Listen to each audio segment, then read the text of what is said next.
In the labyrinthine corridors of the Palazzo Vecchio, where shadows danced with the flickering candlelight and whispered conversations determined the fate of kingdoms, there existed a truth so profound that few dared to acknowledge it openly.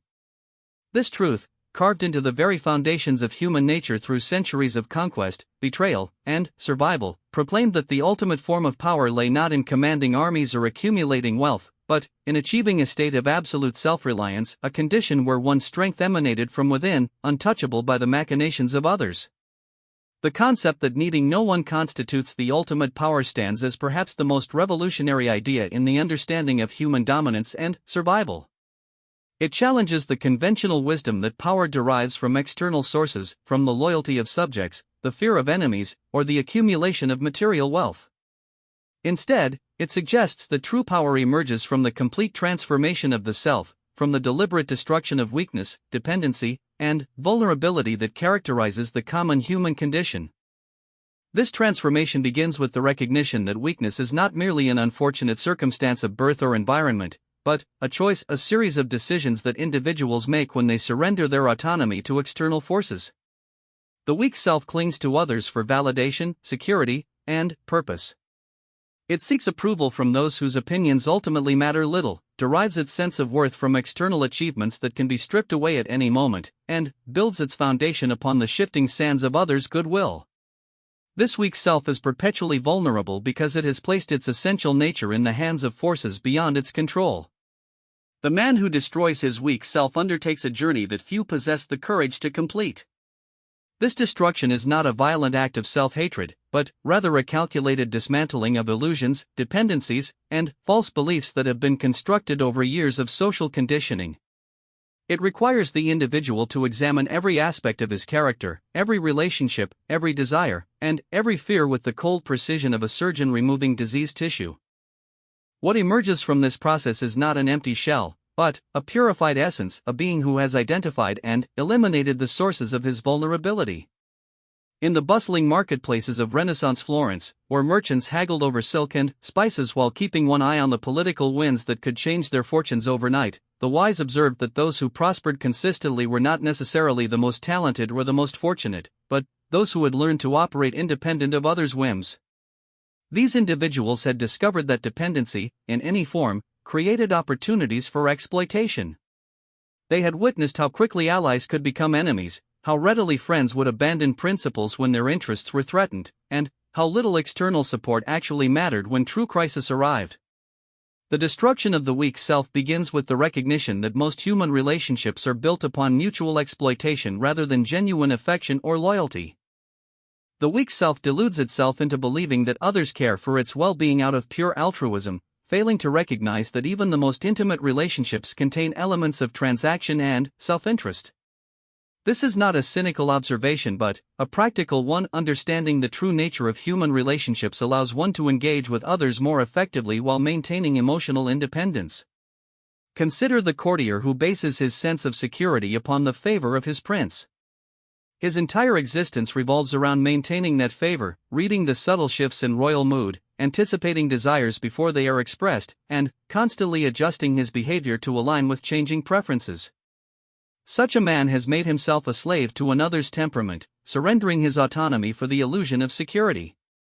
When the prince's favor inevitably shifts, as it must, for rulers are creatures of changing needs and circumstances, the courtier finds himself not merely displaced but fundamentally broken, having built his identity upon something beyond his control. The process of destroying this weak self requires first the development of radical self-awareness. One must examine every motivation, every desire, every fear with uncompromising honesty. Why does one seek approval from specific individuals? What drives the need for external validation? What fears motivate the desire for others' protection? This examination reveals that most of what passes for strength is actually sophisticated weakness, elaborate mechanisms designed to avoid confronting one's fundamental aloneness and responsibility for one's fate. True power emerges when one realizes that the opinion of others, while potentially useful as information, cannot determine one's worth or direction. The man who destroys his weak self learns to distinguish between what is genuinely important and what merely feels important due to social conditioning. He recognizes that most of what society presents as essential, the approval of peers, the accumulation of status symbols, the maintenance of certain relationships, are actually obstacles to genuine strength. This transformation requires developing what might be called strategic loneliness, not the bitter isolation of the misanthrope, but the chosen solitude of one who recognizes that true strength must be cultivated in silence, away from the opinions and influences of others. In this solitude, one learns to distinguish between one's authentic thoughts and the echoes of others' expectations. One discovers which desires spring from genuine personal inclination and which have been imposed by external pressures.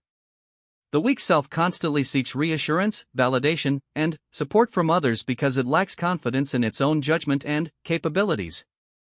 It has been trained to believe that collective wisdom is superior to individual insight, that consensus indicates truth, and that isolation signifies error. The destruction of this weak self involves learning to trust one's own perceptions, to value one's own judgment above the opinions of groups, and to find satisfaction in one's own accomplishments regardless of others' recognition.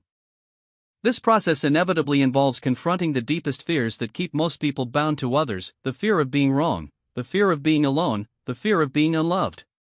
These fears are not irrational, they reflect genuine aspects of the human condition. People do make errors in judgment, isolation can be painful, and universal disapproval can create practical difficulties. However, the weak self exaggerates these risks and allows them to dominate decision-making processes. The strong self acknowledges these risks while refusing to be controlled by them. Learning to operate without external validation requires developing internal standards of excellence and achievement. The weak self measures its success by others' reactions: applause, praise, recognition, reward. The strong self develops its own metrics, its own definitions of accomplishment, its own sense of what constitutes a life well lived. This internal compass provides direction when external guideposts are unreliable or absent. The destruction of weakness also involves eliminating dependencies that create vulnerabilities. This does not mean rejecting all assistance or cooperation with others, but rather ensuring that such cooperation occurs from a position of strength rather than need. The man who requires others' help is at their mercy. The man who can offer valuable assistance while remaining capable of independent action maintains control over his relationships. Financial independence represents one obvious form of this principle, but the concept extends far beyond material concerns. Emotional independence means not requiring others' affection to maintain psychological stability. Intellectual independence means developing the capacity for original thought rather than merely adopting the ideas of others. Social independence means being capable of contentment in solitude while still being able to engage productively with groups when advantageous. The weak self often disguises its dependencies as virtues: loyalty, compassion, cooperation, humility. While these qualities can indeed be valuable, they become weaknesses when they prevent one from acting in one's genuine interests or when they create opportunities for manipulation. The strong self learns to distinguish between authentic virtue and disguised vulnerability, maintaining beneficial qualities while eliminating those that create unnecessary risks. This transformation inevitably brings one into conflict with social expectations and conventional wisdom.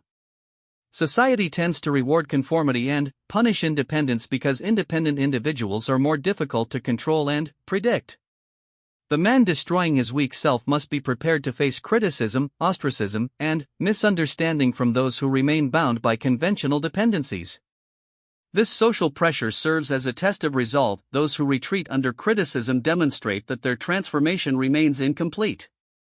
The process requires developing what might be called principled ruthlessness, the capacity to act decisively in one's interests while maintaining ethical standards. This is not the crude selfishness of the sociopath, but the intelligent self-interest of one who recognizes that his primary responsibility is to his own development and survival. Such a person can be generous and helpful to others, but never at the expense of his fundamental strength and independence. Understanding power dynamics becomes essential during this transformation. The weak self often fails to recognize how power operates in relationships, remaining naive about others' motivations and tactics. The strong self studies these dynamics carefully, learning to identify attempts at manipulation, dependency creation, and control. This knowledge provides protection against those who would exploit weakness while offering insights into how to interact more effectively with others. The destruction of weakness involves eliminating not only external dependencies but internal contradictions and self-deceptions. The weak self maintains comfortable illusions about its capabilities, motivations, and circumstances. It tells itself stories that preserve ego while avoiding difficult truths. The strong self pursues clarity relentlessly, even when that clarity reveals uncomfortable realities about oneself or one's situation. This pursuit of clarity extends to understanding one's genuine desires and motivations. The weak self often pursues goals that have been imposed by others or that serve to gain external approval rather than genuine fulfillment. The strong self learns to distinguish between authentic ambitions and adopted ones, focusing energy on pursuits that reflect genuine personal values rather than social expectations.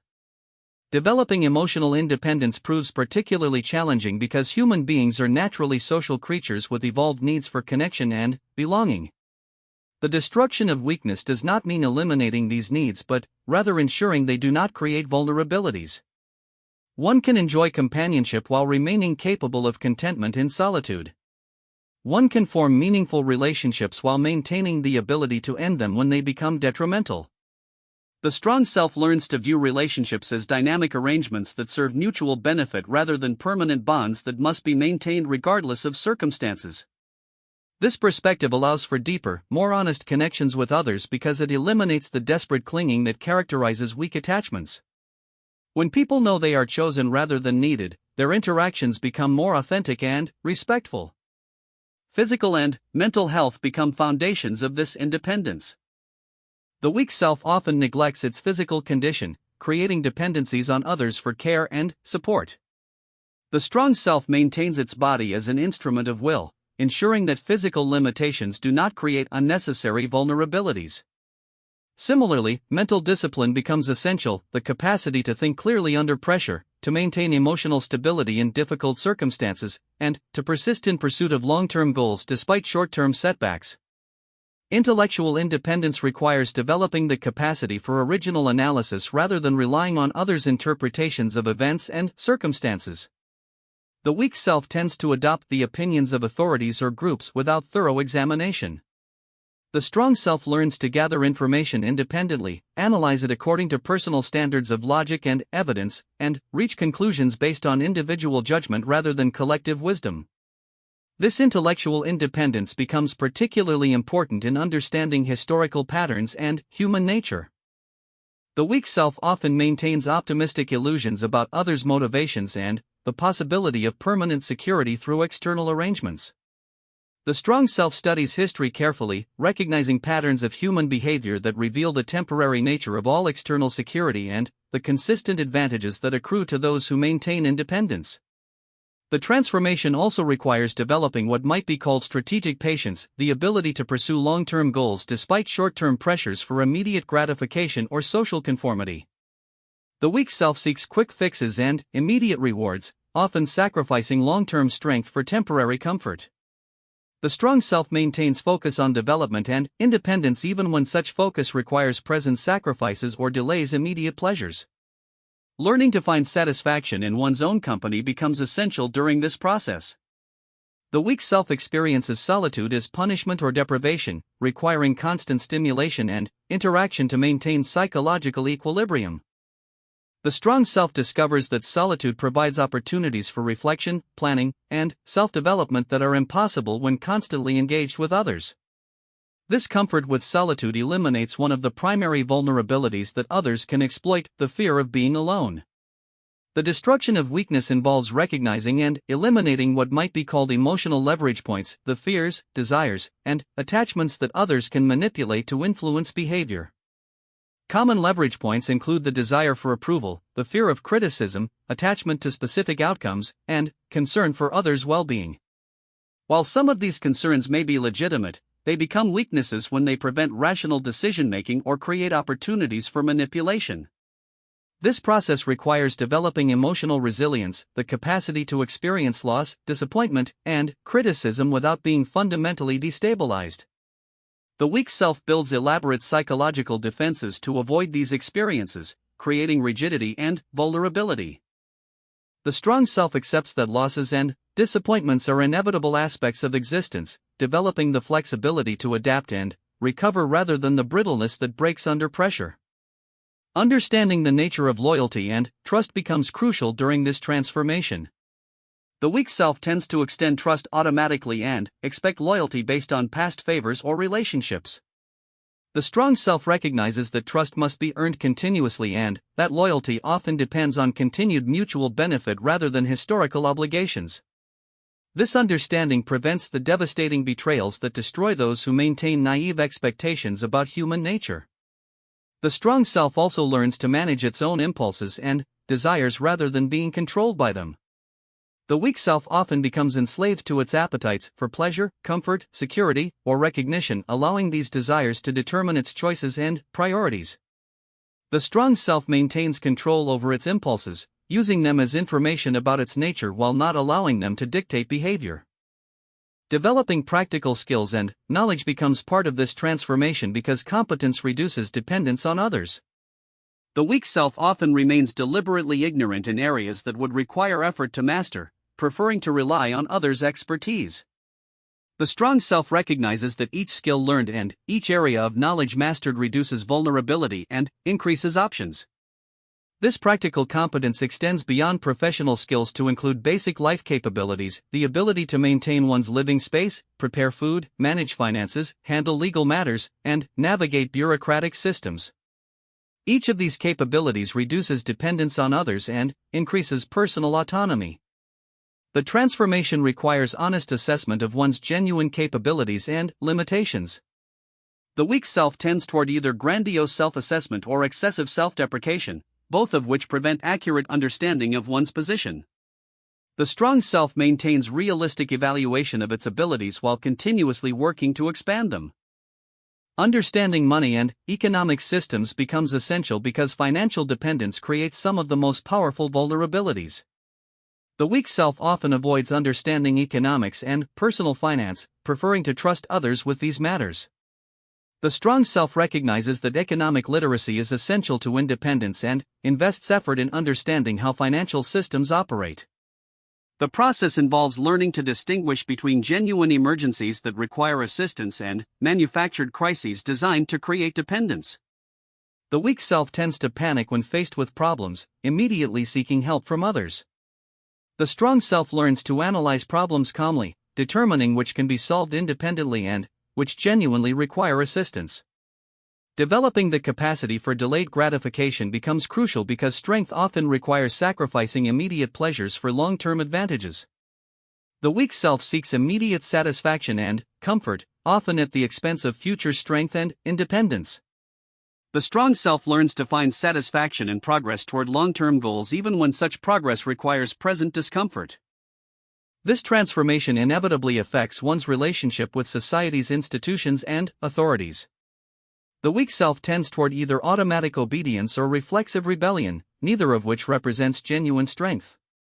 The strong self evaluates institutions and authorities based on their utility rather than their claims to legitimacy, cooperating when beneficial and resisting when necessary. Learning to recognize and resist manipulation becomes essential during this process. The weak self often fails to identify manipulative behavior until after damage has been done. The strong self studies the tactics that others use to gain advantage, developing sensitivity to emotional manipulation, logical fallacies, and social pressure techniques. The destruction of weakness requires confronting and overcoming the various addictions and dependencies that characterize modern life: addiction to entertainment, to others' approval, to comfort, to security, to routine. Each of these addictions creates vulnerabilities that others can exploit. The strong self learns to enjoy these things when available while maintaining the capacity to function effectively when they are absent. Physical courage often needs to be developed as part of this transformation. The weak self avoids confrontation and physical risk, creating vulnerabilities that others can exploit through intimidation or threat. The strong self develops the capacity for physical resistance when necessary while maintaining the wisdom to avoid unnecessary conflicts. The process involves learning to create value independently rather than merely extracting it from others or existing systems. The weak self often remains parasitic, depending on others' productivity for its survival. The strong self develops the capacity to create genuine value, whether through production, innovation, or service that others willingly exchange for what it needs. Understanding timing becomes crucial because strength often depends on patience and the ability to act at optimal moments rather than when pressured by others or circumstances.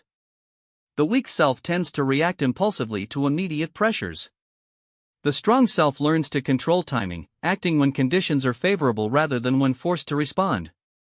The transformation requires developing what might be called strategic thinking, the ability to anticipate consequences, plan multiple moves ahead, and consider various scenarios rather than focusing only on immediate circumstances. The weak self tends toward reactive thinking, responding to events as they occur. The strong self thinks proactively, attempting to shape circumstances rather than merely responding to them. Learning to manage information becomes essential in this process. The weak self often consumes information passively, allowing others to determine what it knows and thinks. The strong self actively seeks relevant information while filtering out propaganda, manipulation, and irrelevant distraction. This information management includes understanding media bias, recognizing emotional manipulation in content, and maintaining independent research capabilities. The destruction of weakness involves eliminating the need for constant entertainment and stimulation that characterizes modern dependency. The weak self requires constant external input to maintain psychological equilibrium: television, social media, music, conversation. The strong self develops the capacity for productive solitude and finds satisfaction in its own thoughts and activities. This transformation also requires developing the ability to make decisions independently without requiring consensus or approval from others. The weak self seeks validation for its choices, often changing course when others express disapproval. The strong self learns to analyze situations independently, make decisions based on available information and personal judgment, and maintain course despite social pressure. Understanding legal systems and personal rights becomes part of this independence because the strong self must be capable of protecting its interests through legitimate means when necessary. The weak self often remains ignorant of its legal rights and options, making it vulnerable to intimidation and exploitation. The strong self studies relevant laws and procedures, maintaining the capability to defend itself through proper channels. The process involves developing emotional intelligence, not for the purpose of pleasing others, but for understanding human nature and protecting oneself from exploitation. The weak self often misreads others' motivations and intentions, leading to poor decisions about trust and cooperation. The strong self learns to read people accurately while maintaining appropriate emotional distance. Learning to find meaning and purpose internally rather than through external recognition or achievement becomes crucial. The weak self derives its sense of purpose from others' expectations or social roles. The strong self develops internal sources of meaning that provide direction and satisfaction regardless of external circumstances. The transformation requires developing the capacity to end relationships and situations that become detrimental to one's strength and independence. The weak self often remains trapped in harmful arrangements due to fear of change or loss. The strong self learns to recognize when situations have become counterproductive and maintains the courage to make necessary changes. Physical preparation becomes part of this independence, maintaining health, fitness, and basic survival skills that reduce dependence on others during emergencies or difficult circumstances. The weak self often neglects physical preparation, assuming that external systems will always provide necessary support. The strong self recognizes that self-reliance must include physical capabilities. Understanding power structures and how they operate becomes essential because the strong self must navigate these structures without being controlled by them. The weak self often fails to recognize how power operates in various contexts, making it vulnerable to manipulation by those who understand these dynamics better. The process involves learning to create and maintain boundaries, physical, emotional, and intellectual, that protect one's independence while allowing for beneficial interactions with others. The weak self often has poor boundaries, either being too close to beneficial relationships or too open to exploitation. The strong self learns to calibrate boundaries appropriately for different situations and relationships. Developing the capacity for sustained effort without external motivation becomes crucial because true strength often requires persistence through periods when no external rewards or recognition are available. The weak self requires constant encouragement and validation to maintain effort. The strong self learns to maintain direction and effort based on internal commitment to long-term goals. The destruction of weakness involves eliminating the various forms of magical thinking that characterize dependent mindsets, the belief that others will save us, that external circumstances will automatically improve, that good intentions guarantee good outcomes. The strong self maintains realistic assessment of probabilities and possibilities while taking responsibility for creating desired outcomes. Learning to manage risk appropriately becomes part of this transformation. The weak self tends toward either excessive risk aversion that prevents growth or reckless risk-taking that creates unnecessary vulnerabilities. The strong self learns to evaluate risks accurately and take calculated risks that offer genuine opportunities for advancement. The process requires developing what might be called operational security, maintaining privacy and protection for information, resources, and plans that others might exploit. The weak self often shares too much information with others, creating opportunities for manipulation or interference. The strong self learns to protect sensitive information while maintaining the capacity for appropriate sharing when beneficial. Understanding human psychology and motivation becomes essential for maintaining independence in a social world. The weak self often projects its own motivations onto others, failing to recognize that others may operate according to different principles and priorities. The strong self studies human nature carefully, developing realistic expectations about how others are likely to behave. The transformation involves developing multiple options and backup plans rather than depending on single solutions or arrangements.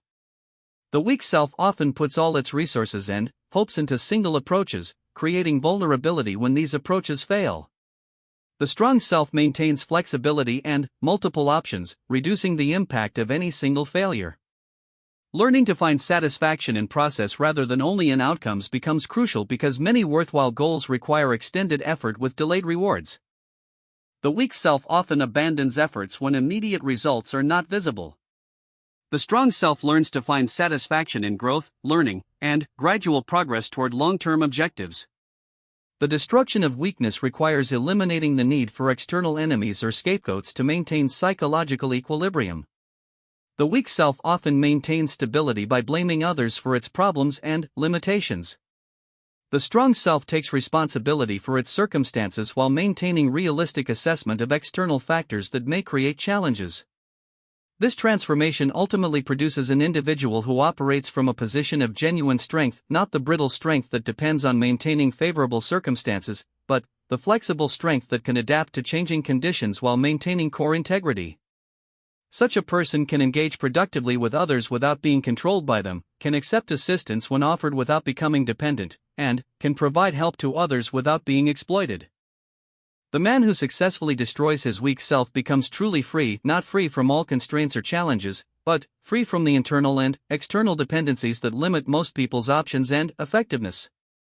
This freedom manifests not as license to act without consideration for consequences, but as the capacity to choose responses based on rational analysis rather than fear, need, or social pressure. Such transformation requires years of consistent effort and regular setbacks that test resolve and commitment. The weak self does not surrender easily, often reasserting itself during periods of stress or uncertainty. Maintaining strength requires constant vigilance against the tendency to slip back into dependent patterns when circumstances become difficult. The ultimate power that emerges from this process is not power over others, but power over oneself, the capacity to think clearly, act decisively, and maintain direction regardless of external circumstances. This self-mastery provides the foundation for all other forms of effectiveness and achievement. When one needs no one, one becomes capable of genuine relationships with everyone, because such relationships are chosen rather than necessary, mutual rather than desperate, and beneficial rather than exploitative.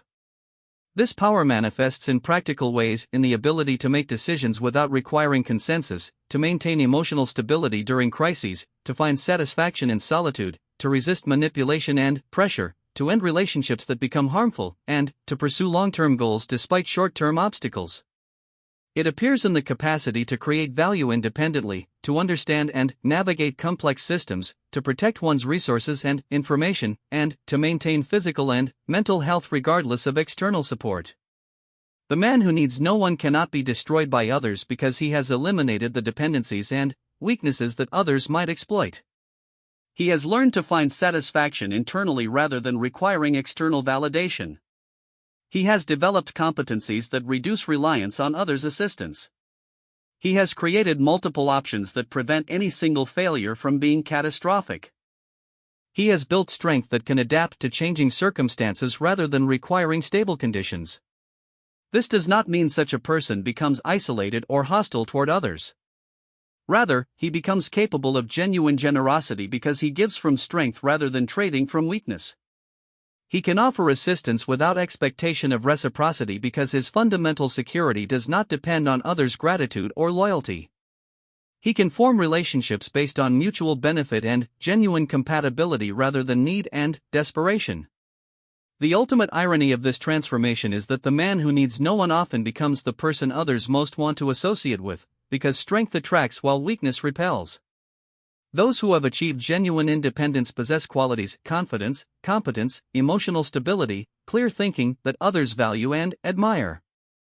However, such a person cannot be controlled through others' desire for association, because he has learned to distinguish between beneficial relationships and those that would compromise his independence.